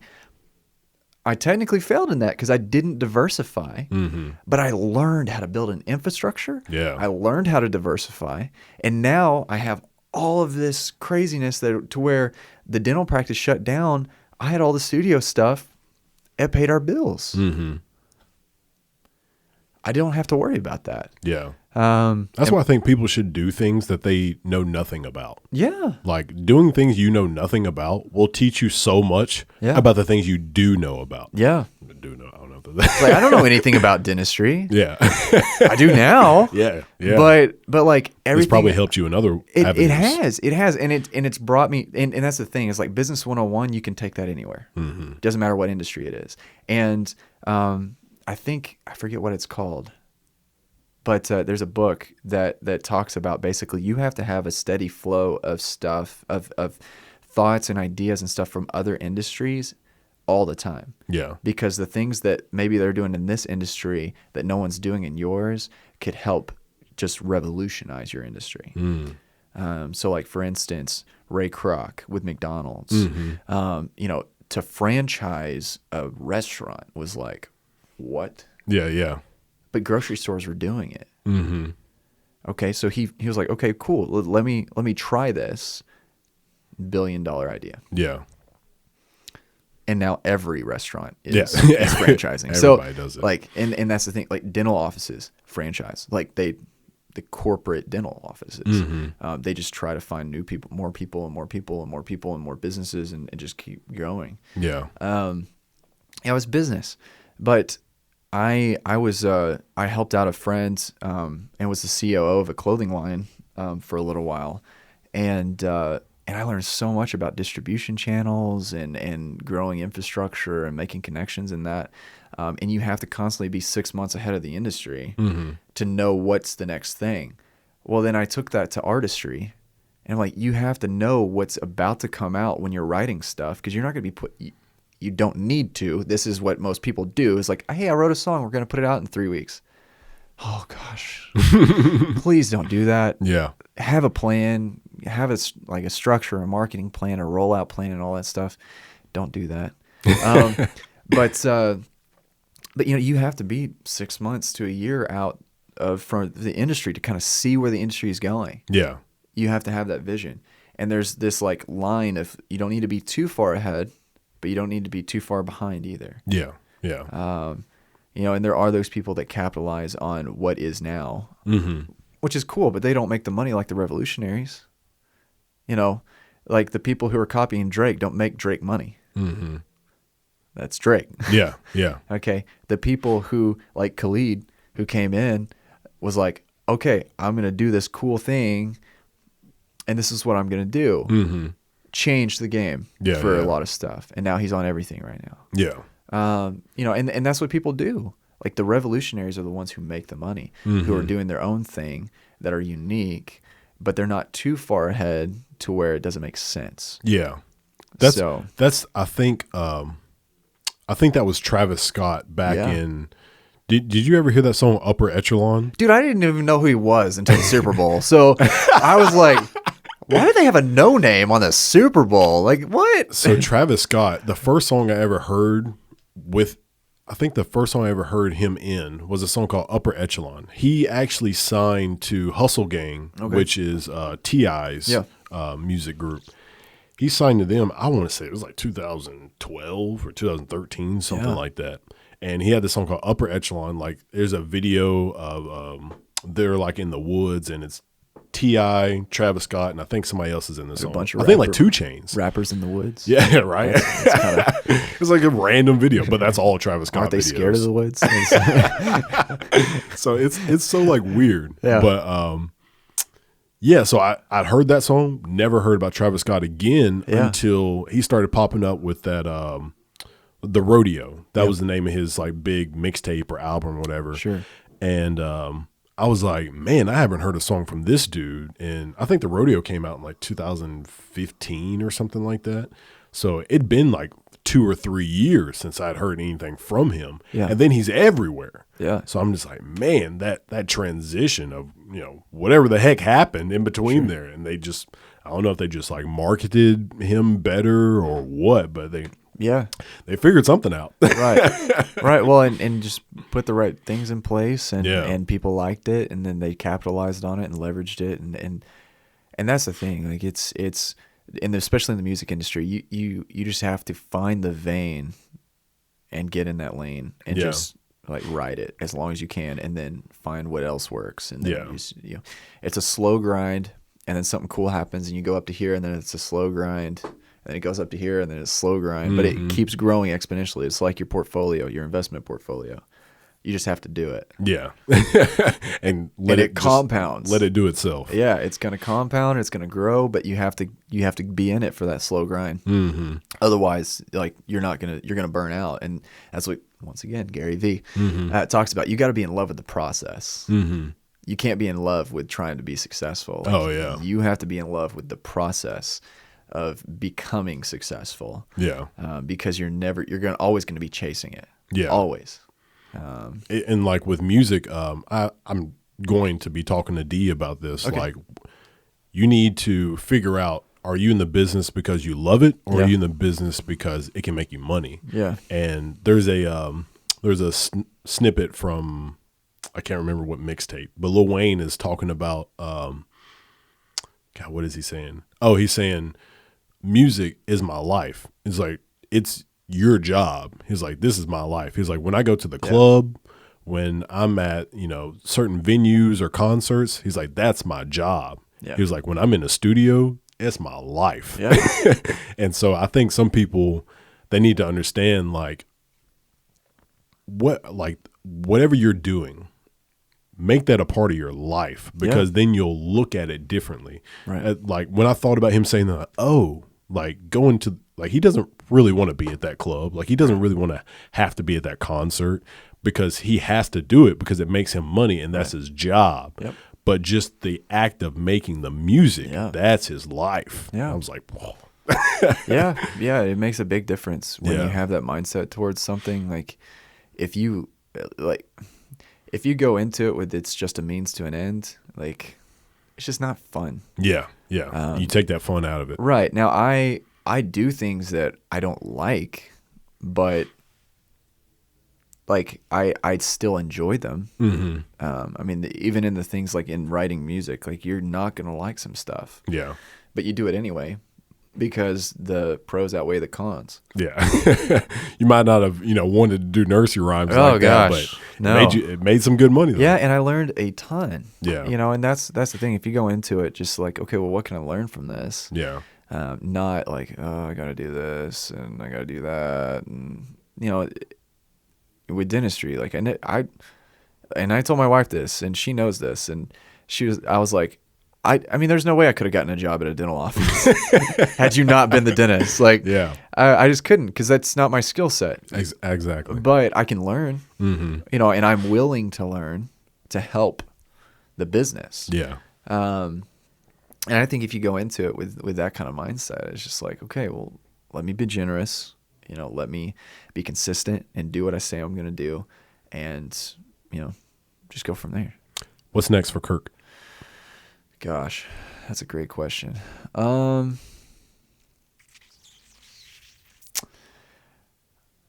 I am starting to invest in real estate. Okay. So that's fun. I'm sure it's actually not. It's a learning curve. It's it's something new. So like we have the dental practice. It's kind of on automation now. Like I've figured it out. So I'm moving on. And it's something that me and my wife want to both get into.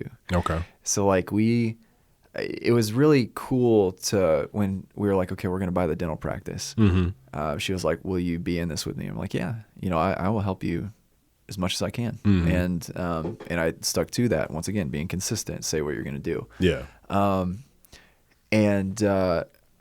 Once we kind of got on the same wavelength, just things that we do are just exponentially better and grow so much faster. Yeah. So like when we just bought the practice building, like the building that we're in, and then we bought our house. We went to the lake. Her uncle has a place at the lake, and he was telling us about how he basically rents it out the weeks that he's not there. I was like, genius. Okay, we've been thinking about this already. Yeah. So we were like, okay, break down the numbers for me. What can you do? And he was like, yeah, if I've done this, and basically as long as I do this, it pays for itself. I'm like, okay, so as long as I can find like where we frequently vacation, one, it's a tax deduction at that point if you own it and you rent it out and you're just checking on it. Yep. Okay. So we're going to buy a place potentially at a lake somewhere because we like going there. Yeah. And we like hanging out for the weekend or whatever. And then rent it out the rest of the time we're not there. Yeah. So if we want to go once a month, cool. Block off that week, rent it out the rest of the time. Mm-hmm. Have someone to clean it and do all that stuff. And then you just hang out. Yeah. But then we've also looked at, being strategic and like, okay, well, we go to your parents a lot. Let's find a place that we can buy that's in the same city as your parents.